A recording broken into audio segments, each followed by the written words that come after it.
आगे आ जाए। हमारे नेता कुछ ही समय में हमारे बीच में आने वाले हैं। मैं अब अगले वक्ता के रूप में कानपुर से पूर्व विधायक बड़ी बहन मीनाक्षी चंद्रावत साहब से निवेदन करूंगा कि वो भी 2 शब्दों से इस सभा को संबोधित करें। आने वाली 11 तारीख को राजस्थान की जो सरकार है उसका जो 2 साल का कार्यकाल है उसका आईना 11 तारीख को ताकि जनता दिखाएगी, ताकि 2018 में 28 तक जो सपना देखकर बैठे हुए उस सपने का आईना 11 तारीख को स्पष्ट होगा। मैं मीनाक्षी चंद्रावत पूर्व विधायक कानपुर से निवेदन करूंगा वो आए और सभा को संबोधित करें। सभी साथी अपना स्थान ग्रहण कर ले। आपकी बैठक व्यवस्था की गई है। परम सम्माननीय 12 से जिला अध्यक्ष सम्मानित मीना साहब, सम्मानित पूर्व विधायक पानाचंद जी, सम्मानित मंच और मंच के सामने बैठे हुए मेरे कांग्रेस परिवार के सभी सदस्य, माताएं, बहनें, आज आप सब यहाँ इकट्ठे हुए हैं। चुनाव का बिगुल बज चुका है और जो पिछली बार कमी रह गई थी हम लोगों के द्वारा, वापस मौका आया है कि आप उस कमी को पूरा करें और ज्यादा से ज्यादा वोट देके और वोट दिलवा के भाया जी को वापस विधानसभा में भेजें। जब जाके तो हमारा यहाँ आना सफल होगा। हम यहाँ से आ जाए सोचें कि नहीं हमारे तो हम जीत गए चुनाव। जो माहौल है, रास्ते में पब्लिक आ रही है, जो माहौल है वो हमें 11 तारीख तक बनाए के रखना पड़ेगा। 11 तारीख तक का काम हमारा है और 12 तारीख से भाया जी का काम शुरू हो जाएगा। भाया जी ने इतने जनहित के काम किए, शादी ब्याह किए, आपके लिए 24 घंटे तैयार रहे। मैंने पहले भी कहा था आप लोगों से कि जो बाहर से आते हैं वो आपके वोट लेते हैं, वापस कहाँ गायब हो जाते हैं पता नहीं चलता है। पहले उन्होंने हमारे झालावाड़ जिले को ठगा, फिर 12 को ठगा, लेकिन ऊपर वाला सब देखता है। ऊपर वाले की लाठी में आवाज नहीं होती लेकिन दम होता है। वो लाठी पड़ चुकी है अब उस लाठी की मार ऊपर वाले ने दे दी है। तो हम सबको ज्यादा से ज्यादा वोट दिलवा के, सजग रह के, सबको आगाह करके और 11 तारीख तक बिल्कुल रात दिन एक करके हमें कांग्रेस पार्टी को जिताना है। क्योंकि ये तो झूठों की सरकार है। इन्होंने पहले, चाहे ऊपर की सरकार हो चाहे राजस्थान की सरकार हो, केवल इन्होंने वोट लेने का काम किया। इनको कभी सर्जिकल स्ट्राइक के नाम पे और कभी किस किस के नाम पे इन्होंने वोट लिए हैं। तो हमें इनको सजग करना पड़ेगा और ईंट से ईंट बजा देनी है। लेकिन कांग्रेस पार्टी को यहाँ से जिता के भेजना है। उन्हें आप सबने मौका दिया, इसके लिए बहुत बहुत धन्यवाद। बहुत बहुत धन्यवाद पूर्व विधायक मीनाक्षी चंद्रावत साहब। हमारे बीच में केल प्रकोष्ठ के प्रदेश अध्यक्ष सम्मानीय अमीन जी पठान साहब पधार चुके हैं। कृपया उनसे निवेदन है स्टेज पे आ जाए और अपना स्थान ग्रहण करें। अमीन जी पठान कोटा, सभी एक बार जोरदार जयकारे के साथ भारत माता की, भारत माता की, इंकलाब, इंकलाब। अब मैं अगले वक्ता के रूप में जिला कांग्रेस कमेटी झालावाड़ के पूर्व अध्यक्ष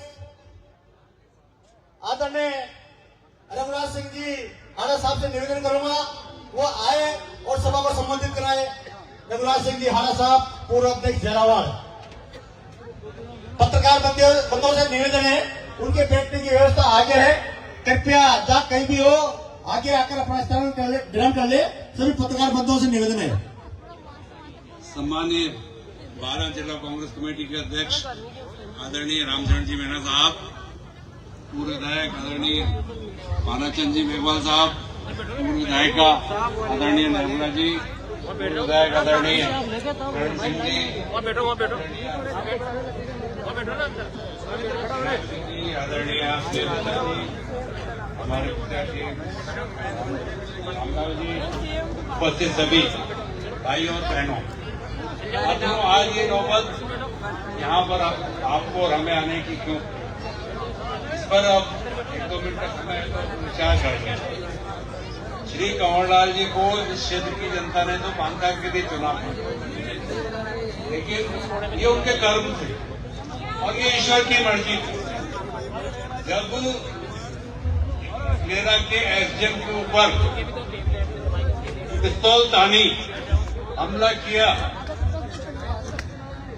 और एक आईएएस वहां पर उपस्थित था और राज किसका था? श्रीमती वसुंधरा राजे मुख्यमंत्री जी तक की बात नहीं।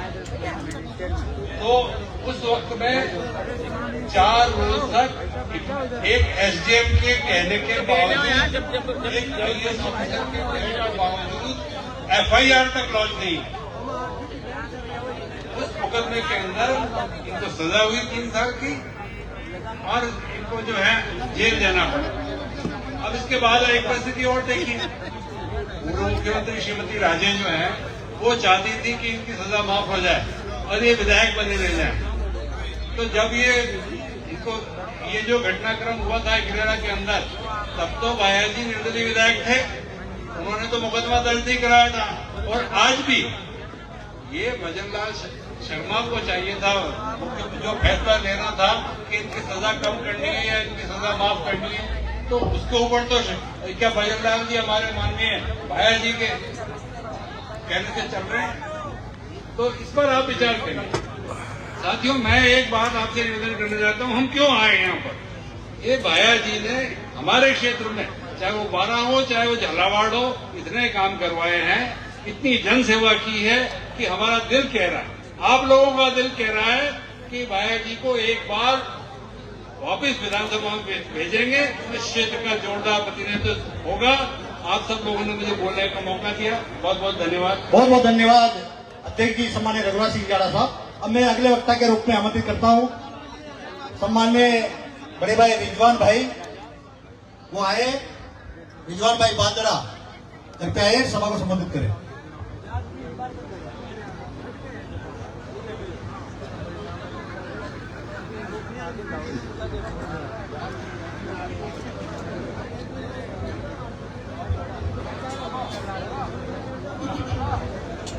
मंच पर तशरीफ फरमा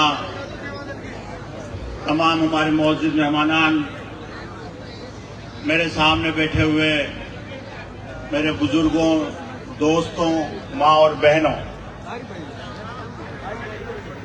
आज हम प्रमोद भाया जी की नामांकन रैली के उपलक्ष्य में यहाँ पर इकट्ठे हुए हैं। ये एक ऐसा मौका है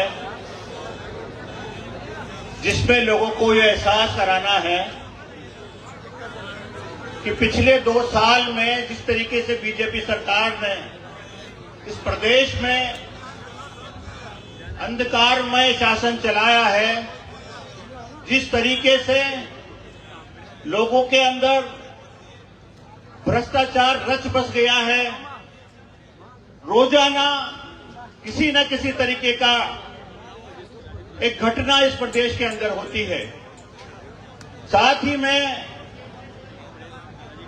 श्रद्धांजलि अर्पित करना चाहता हूं उन बस में सवार उन लोगों को जो कल राजस्थान सरकार की जिस तरीके से उनकी व्यवस्था के खिलाफ, उनकी व्यवस्था के विरोध में और जिस तरीके की उनकी व्यवस्था थी उसमें